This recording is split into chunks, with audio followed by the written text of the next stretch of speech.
You cheated on me while I was on a business trip, didn't you? We're getting a divorce. Give the house to my parents and leave right now. Jackson's voice boomed through the phone, a storm of accusation and anger. But I wasn't taken aback. I knew he was grasping at straws, trying to find a reason to blame me for his own failings. I already sold it, I replied coolly, feeling his emotions teeter on the other end. He thought he could outwit me, but he underestimated my intuition. I simmered with fury initially, but his feeble attempt at deception only made me smirk. It was my turn now. This is the tale of how my deceitful husband tried to manipulate me and how I outmaneuvered him. My name is Olivia, a 28-year-old working mom. I've been at the college store job since I graduated from junior college at 20. Jackson, 2 years my senior, now toils away in an office at a construction firm. But when we first crossed paths 3 years ago, he was adrift, jobless. He'd abandoned his first post-college job, claiming it wasn't right for him. Since then, he drifted between gigs, often idling. That's when he swept me off my feet, proposing in mere months. Okay, but there's a condition, I stated firmly, noting the worry etched on Jackson's face. What is it? He asked, apprehension creeping into his voice. You need to find a stable job. Otherwise, marriage is out of the question. We need to think about our future, I explained, my tone resolute. Oh, come on. Of course, but you're working, so there's no rush, right? Jackson attempted to brush off the seriousness of the situation. My parents would worry if I married a man without a job. Find one before we get married, I insisted, my gaze unwavering. Seeing my stern expression, Jackson sighed in resignation. All right, I'll find one. Then you'll marry me. Yes, and so it'll be, I affirmed, though uncertainty lingered in my mind. Reluctantly, Jackson embarked on his job hunt, eventually securing a position in an office at a construction company. We tied the knot. Back then, I viewed Jackson as somewhat careless about money and work. He'd quit jobs impulsively and didn't always grasp the gravity of financial matters, even in the context of marriage. Yet he was receptive when I spoke seriously. I believed that after marriage, I could guide him, fill in his gaps, and in turn, he would complement my weaknesses. Together, we'd form a strong partnership. But life proved to be more complicated than I anticipated. Jackson's apparent disregard for financial matters appeared to be a trait passed down from his parents. Around a year into our marriage, during our search for a house and discussions about securing a mortgage, Jackson dropped a bombshell. I might not be able to get a loan, he disclosed casually, leaving me stunned. What? I exclaimed, seeking clarification. Nonchalantly, he explained, I looked into it, and because I hadn't been at my job for long, I might need a guarantor for the loan. The only person I could ask is my dad, but he's dealing with significant gambling debts, so he probably can't be a guarantor. His revelation left me dumbfounded, especially with the contract and the real estate agent right in front of us. Yet Jackson seemed unfazed. If we put the house in your name, it'll be fine, right?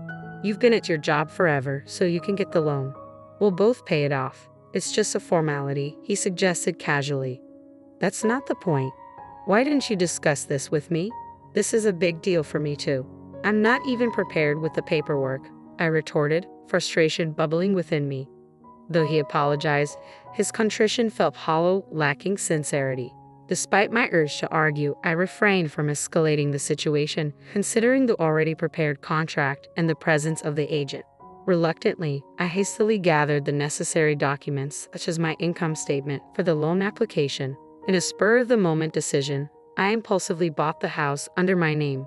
As I hurried to finalize the paperwork, a wave of anxiety washed over me. Could I truly envision a future with this man? Perhaps I should have simply put a halt to the proceedings instead of rushing to prepare the documents.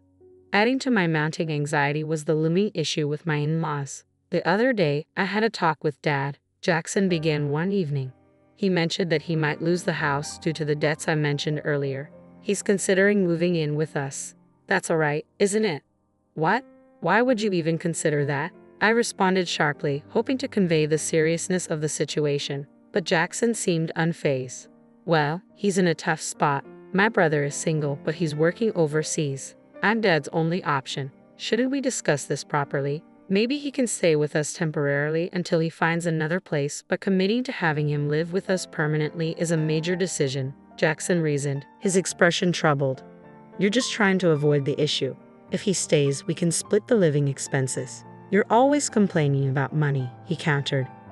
You mean the money you never contribute? You promised we'd split the mortgage, but it's only coming out of my paycheck. You haven't paid your share.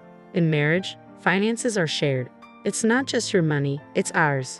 It's only deducted from your account because the house is in your name. Stop being so self-centered, I admonished, frustration simmering beneath my words.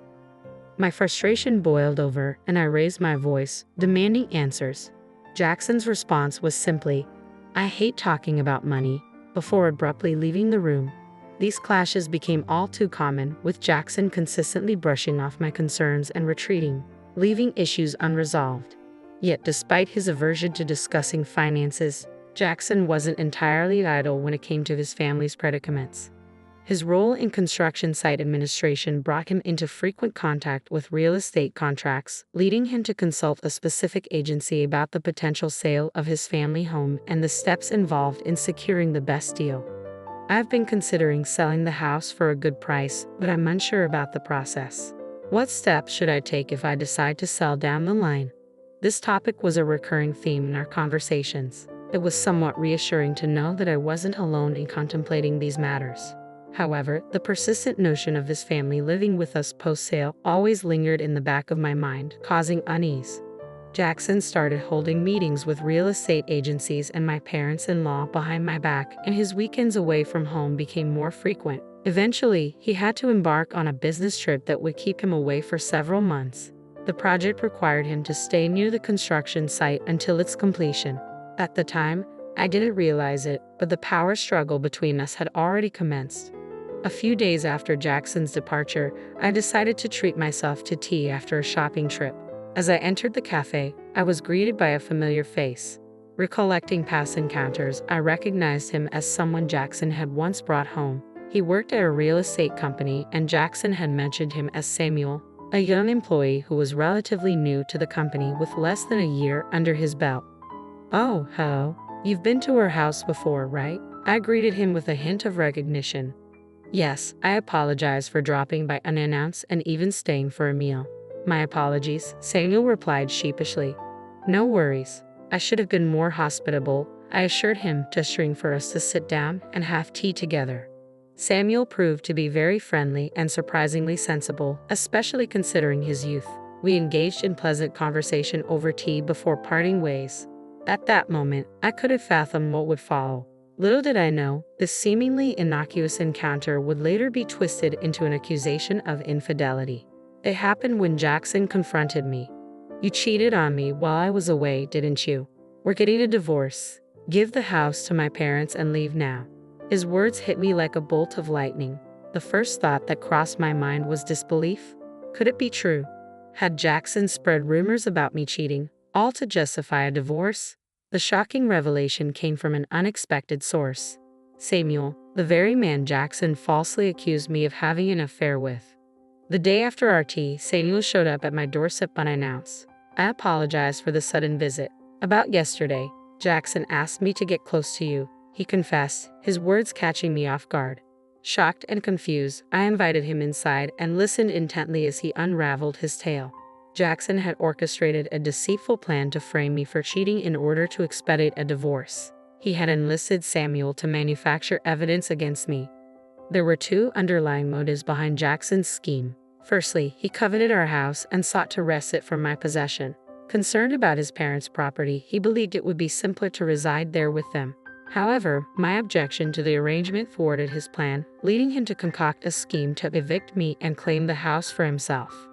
Secondly, Jackson was engaged in an extramarital affair. Under the guise of discussing matters with my parents-in-law, he spent weekends with his mistress. Consumed by his infatuation, he viewed me, his wife, as an impediment to his happiness. By framing me for infidelity, he aimed to secure financial compensation in the divorce settlement. I always underestimated Jackson's intelligence, but he certainly proved to be cunning in the worst ways. "Despicable," I muttered under my breath, my disdain evident. Samuel offered his apologies, but I had no intention of aiding Jackson in his deceitful scheme. I refused to be manipulated for such nefarious purposes. Thus, I feigned cooperation while secretly plotting to outmaneuver him. Taking advantage of Samuel's real estate expertise, I listened as he provided various suggestions. Eventually, he proposed a bold idea. You should sell the house while Jackson is away on his trip. When I finally uttered the words, I sold it, Jackson's reaction was a mixture of confusion and disbelief. What? He managed to sputter, clearly at a loss for words. Seeing his stunned expression, I resolved to twist the knife further. I recounted everything I learned from Samuel, including the recordings he provided. You were attempting to fabricate evidence to make it appear as though I was having an affair with him. If we divorce now, I can pursue alimony and court proceedings, I explained calmly, watching Jackson's bewildered expression as he repeated, Why? Why? But I had another revelation to share. You might not have realized, but Samuel isn't just an ordinary employee. He's actually the son of the company's CEO. Jackson's shock was palpable. What? How could I have missed that? He exclaimed, his confusion deepening. It was clear he had underestimated the gravity of the situation. Do you not realize that Samuel shares the same last name as the CEO? How could you overlook that? I questioned, incredulous at his obliviousness. Well, Samuel's last name isn't exactly rare, Jackson attempted to defend himself weakly. Wait, are you serious? He added, his incredulity growing. No, I'm serious, I asserted firmly, noting the shock in Jackson's expression. Samuel's company held significant importance to Jackson as one of his key clients. Additionally, they had provided crucial assistance with his family home matters. If news of his deceit reached the company's boss, Jackson would undoubtedly find himself in serious trouble. As it turned out, Samuel had already reported the situation. Hey, come on. All right, I'll look into it. If you're lying, I'll find out soon enough, Jackson responded before abruptly ending the call. It didn't take long for him to realize the gravity of the situation and the irreversible damage he had caused. Subsequently, the real estate company owned by Samuel's father refused to engage in any business dealings with Jackson or offer him advice regarding his family home. With no other options, Jackson was forced to return to his family home after concluding his business trip. Meanwhile, since I had sold my house, Samuel had graciously introduced me to an affordable apartment, leaving me with no concerns. As I initiated the divorce proceedings, Jackson persistently reached out, pleading for forgiveness. I'm sorry, Olivia. Please forgive me, he implored. It's too late now. You attempted to manipulate someone into trapping me. Why should I believe anything you say? I retorted, my resolve unyielding. Don't say that. Once we're divorced, you can marry that other woman, right? That's what you wanted, isn't it? I questioned, hoping to reaffirm his intentions. Yes, but she apparently had someone else she liked and dumped me. What a pathetic story, Jackson admitted with a hint of bitterness. Even if that's the case, don't expect me to welcome you back with open arms, I responded firmly, my patience wearing thin. With a sigh, I ended the call. Despite my efforts to keep my current address undisclosed, Jackson's relentless barrage of calls persisted. Each time, he'd plead, Don't leave me. Help me, I'll be a good husband, his promises ringing hollow in my ears. I grew increasingly exasperated with his empty pleas. Once the divorce was finalized, I resolved to sever all ties, deleting his number, blocking him on WhatsApp, and cutting off communication entirely. Yet, the unwelcome appeals didn't end with Jackson. Even my mother-in-law reached out, begging, Please, Olivia, we'll be lost without you. It's not the house we wanted, it's you, isn't it? But there's no house left, I pointed out, feeling a mix of frustration and disbelief. We didn't just desire the house. We're not that heartless. Come back and you'll understand, she urged, her tone pleading. You were after the money, weren't you? I accused, feeling the surge of resentment. That's not true. You're being unfair. You tried to pressure me into living with you, and when I refused, Jackson attempted to manipulate me to gain an advantage in the divorce, she countered defensively. I can't trust someone like that. It's evident that your motives revolve around money, I asserted firmly, refusing to yield to Jackson's pleas. As I continued to reject his advances, my father-in-law dialed my number, his tone dripping with arrogance. Isn't it your duty as a daughter-in-law to show some respect to my wife? Are you seriously saying no? Isn't this all because of the debt you accumulated? He demanded, his voice growing increasingly strident. With each word, his accusations stung, and when I responded with equal resolve, his tone turned venomous. You heartless woman, abandoning your mother-in-law in her time of need and shifting blame onto her. I'll make you pay for your cruelty. He bellowed into the phone, the volume causing my ears to ring. Unable to tolerate his threats any longer, I abruptly ended the call and, clutching the recorded audio as evidence, sought counsel from my lawyer. It transpired that my father-in-law's menacing words could be construed as a threat. Armed with this knowledge, I informed Jackson that I would pursue legal action if he refused to consent to the divorce. In a state of panic, Jackson reluctantly agreed to the divorce, allowing me to sever ties with his tumultuous family once and for all. With the legal proceedings finalized, I found solace in the newfound freedom from their oppressive influence. However, the consequences of his actions soon caught up with Jackson. His reputation at work suffered, resulting in diminished responsibilities and a significant loss of trust from his superiors. Furthermore, the unresolved debt issue forced him to sell his family home at a depreciated value, leaving him and his parents to reside in a modest apartment. With his reduced role at work, Jackson's income dwindled, compounded by the financial strain of providing support to his dependent parents. The burden of alimony payments only exacerbated his financial woes. These unfortunate circumstances came to my attention through Samuel, who remained confident despite the tumultuous events. It was through Samuel's suggestion that I found a potential opportunity to leverage my customer service skills from my previous job at a clothing store. He proposed a position in his company's HR department, offering a chance for me to rebuild my life on my own terms. After discovering an opening that required strong communication skills, I deliberated extensively and sought advice before ultimately accepting the position at the real estate company. This decision marked a significant shift in my career path. Throughout this transition, Samuel and I maintained our close bond, which gradually blossomed into a romantic relationship. A year into our courtship, we exchanged vows and embarked on our journey as husband and wife, with me assuming the role of the future company president's spouse. The irony wasn't lost on me. The two individuals Jackson attempted to portray as entangled in an affair had ultimately found love and married each other. As I integrated into my new family, which included my in-laws, I was met with warmth and acceptance. Together with Samuel, I envisioned crafting a fulfilling and harmonious life, building upon the foundation of our shared love and mutual respect.